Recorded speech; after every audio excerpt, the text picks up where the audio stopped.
کیونکہ سب قوموں پر خداوند کا دن آ پہنچا ہے، جیسا تو نے کیا ہے ویسا ہی تجھ سے کیا جائے گا۔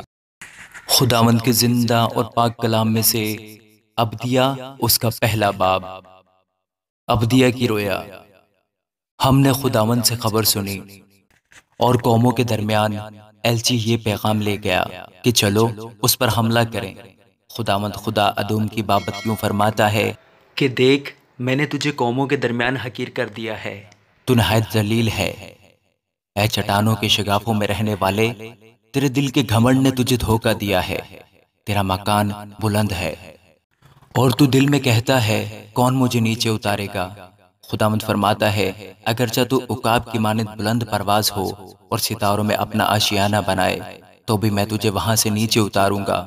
اگر تیرے گھر میں چور آئیں یا رات کو ڈاکو آ گھسیں، تیری کیسی بربادی ہے، تو کیا وہ حسب خواہش ہی نہ لیں گے؟ اگر انگور توڑنے والے تیرے پاس آئیں تو کیا کچھ دانے باقی نہ چھوڑیں گے؟ یسوع کا مال کیسا ڈھونڈ نکالا گیا اور اس کے پوشیدہ خزانوں کی کیسی تلاش ہوئی۔ تیرے سب حمایتیوں نے تجھے سرحد تک ہانک دیا ہے، اور ان لوگوں نے جو تجھ سے میل رکھتے تھے تجھے فریب دیا اور مغلوب کیا، اور انہوں نے جو تیری روٹی کھاتے تھے تیرے نیچے جال بچھایا، اس میں ذرا دنائی نہیں۔ خداوند فرماتا ہے کیا میں اس روز ادوم سے داناؤں کو اور عقل مندی کو کوہستان عیسو سے نابود نہ کروں گا؟ اے تیمان، تیرے بہادر گھبرا جائیں گے، یہاں تک کہ کوہستان عیسو کے باشندوں میں سے ہر ایک کاٹ ڈالا جائے گا، اس قتل کے باعث اور اس ظلم کے سبب سے جو تو نے اپنے بھائی یعقوب پر کیا ہے۔ تو خجالت سے ملبس اور ہمیشہ کے لیے نیست ہوگا، جس روز تو اس کے مخالفوں کے ساتھ کھڑا تھا، جس روز اجنبی اس کے لشکر کو اسیر کر کے لے گئے اور بیگانوں نے اس کے پھاٹکوں سے داخل ہو کر یروشلم پر گرا ڈالا، تو بھی ان کے ساتھ تھا۔ تجھے لازم نہ تھا کہ تو اس روز اپنے بھائی کی جلاوطنی کو کھڑا دیکھتا رہتا اور بنی یہودا کی ہلاکت کے روز شادمان ہوتا اور مصیبت کے روز لافزنی کرتا۔